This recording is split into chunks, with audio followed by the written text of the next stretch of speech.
ตอนนี้เราเจอปลาไหมอีกตัวนึงแล้วนี่เจ้าลายมานี่เร็ว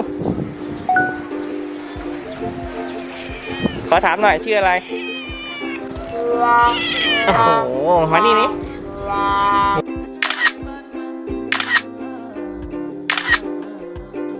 นี่ครับตัวที่สองของวันนี้ของเรานี่ตัวที่สองขอตั้งชื่อว่าเจ้าลายก็แล้วกันนี่นะเขาให้จับด้วย